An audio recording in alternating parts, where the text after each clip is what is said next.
상외측에 3cm 가량 되는 종괴가 만져졌었고 조직검사에서 유방암이 진단됐었고요.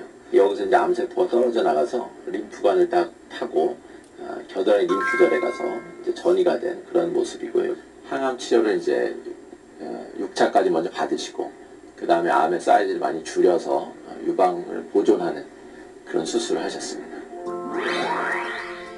이분은 다른 병원을 찾아가 유방암 환자를 만났습니다. 이분은 혹 말고도 다른 증상이 하나 더 있었다고 하는데요.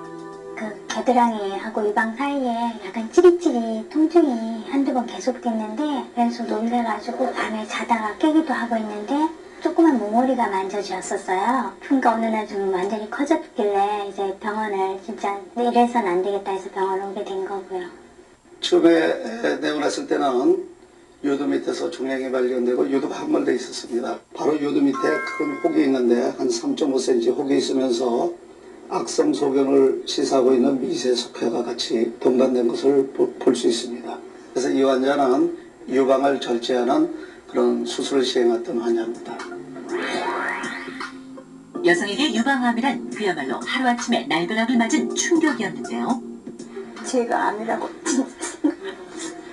제가 워낙 많이 아팠어요. 어려서부터 선생님한테 나 수술 안 하고 나 그냥 살다 죽겠다고 내가 그랬거든요. 그랬더니 선생님이 무슨 소리를 하느냐고 지금 우리 애기 얼마나 적었는데 그런 소리 하지 말라고 그러니까 어깨를 쓸면서 거기서 이제 용기를 얻어가지고 그래서 이제 한 거지요. 치면성 유방암으로 진단됐던 환자입니다. 우측 유방 10시 3cm 떨어진 부분에서 약 크기 2.3 곱하기 1.79cm의 악성을 시사하는 그런 초음파 소견을 보여주고 있습니다. 우리가 조직검사 결과상 아주 비교적 좋은 그런 상황으로 나왔습니다. 이분은 방사선 치료와 항암제는 생략할 그런 환자입니다. 젊은 사람도 안심할 수 없는 유방암. 여러분의 유방은 어떠십니까? 네, 처음 유방암 진단을 받았을 때 얼마나 충격이 크셨는지 인터뷰를 통해 알 수 있었는데요. 저에게 이제 도움을 주시려고 화면에서 인터뷰 응해주신 점 정말 감사를 드립니다. 네. 근데 좀 멍을 만져주고 통증이 있다 하셨어요. 근데 저는 보통 방송할 때 다른 암들은 잘 모른다고 그랬거든요. 이게 통증이 있나 보죠? 멍을 또 만져주고. 유방암의 이제 초기 증상은 네. 실제로 아주 초기에는 잘 만져지지도 않고 통증도 없고 그런데 이제 서서히 자라면서 크게 멍울이 만져진다든지 유두에 분비물이 나온다든지 혹은 또 통증이 생긴다든지 이제 그런 것이 큰 증상으로 나타나죠. 대략 한 몇 기 정도 되면은 그 나타나요? 증상? 되게 우리가 이제 1기를 2cm까지라고 하는데 네. 잘 만지는 사람은 1cm도 만져질 수 있으니까 나중에 설명하겠지만 자가검진 같은 것이 또 중요하죠. 비교적 초기에도 증상이 나타날 수 있다. 초음파 사진이 나와 있네요. 네, 초음파 사진을 보면요, 이제 이쪽 그 부분이 정상이라는 것은 이게 우리가 아까 본 어떤 소엽이나 혹은 그 유관 정도가 주위에 있는 지방이랑 이렇게 나타나는 것이고, 그냥 둥글둥글한 조직들이 이어져 있군요. 이제 정상인데 네. 유방암을 보면 이렇게 이제 거뭇거뭇한 그리고 불규칙한 뭉쳐있네요. 경계를 가지고 있고 이렇게 이제 아까 본 이렇게 반짝거리는 석회 같은 것들이 나타나는 네. 이제 그런 것들이 이제 유방암이라고 이렇게 이제 볼 수가 있죠. 정말 이렇게 먹구름이 들이온 것 같은 그런 네. 느낌의 기분이 초음파 나쁘죠. 사진이네요. 비교하면은. 정상세포와는 혹시 다름을 알 수 있고 네. 지금 멍울이 만져지는 경우의 사진인 거고요. 네. 유두의 분비물? 그건 네. 뭔가요? 사실 유두 분비물이라는 것은 굉장히 다양한 경우에 나타나죠. 제일 흔한 것은 정상적으로 아가를 가졌을 때 수유를 하기 위한 그 유즙이 나오는 것. 그것은 뭐 아주 정상이죠.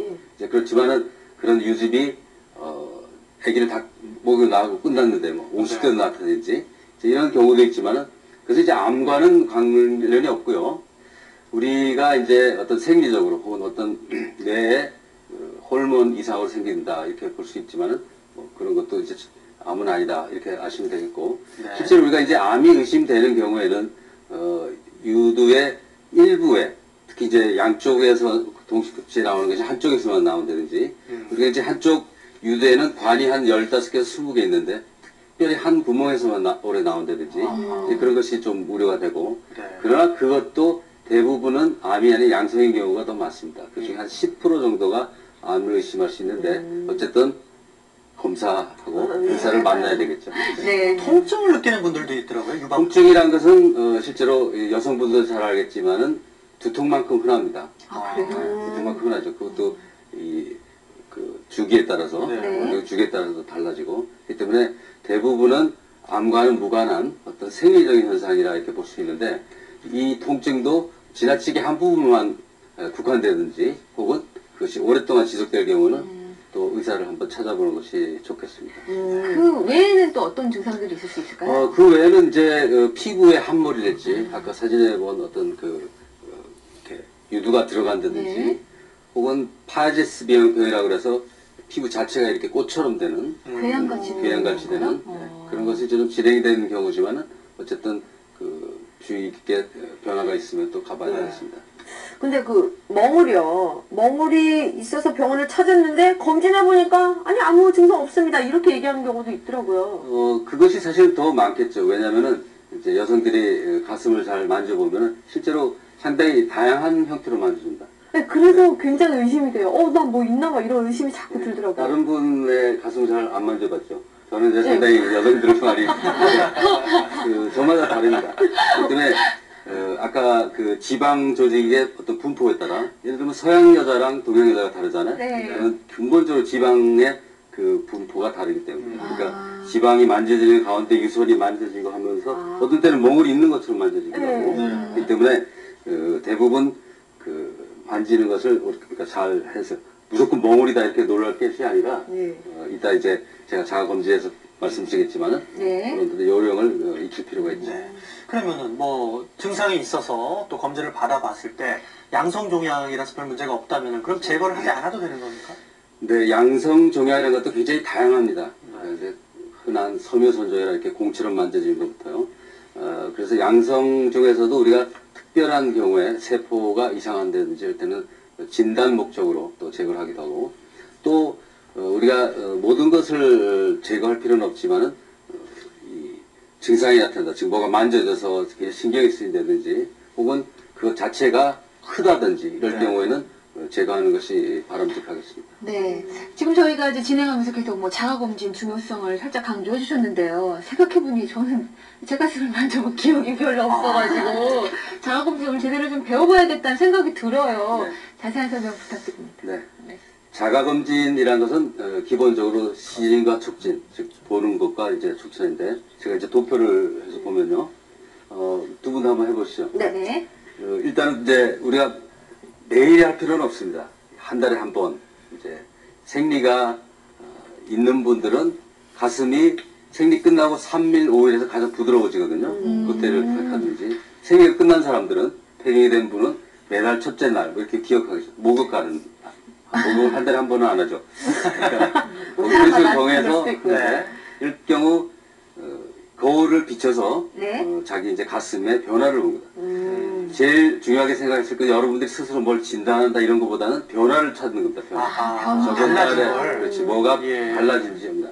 자, 그 변화는 이제 처음에 피부나 아까 함몰 뭐 이런 거 얘기했잖아요.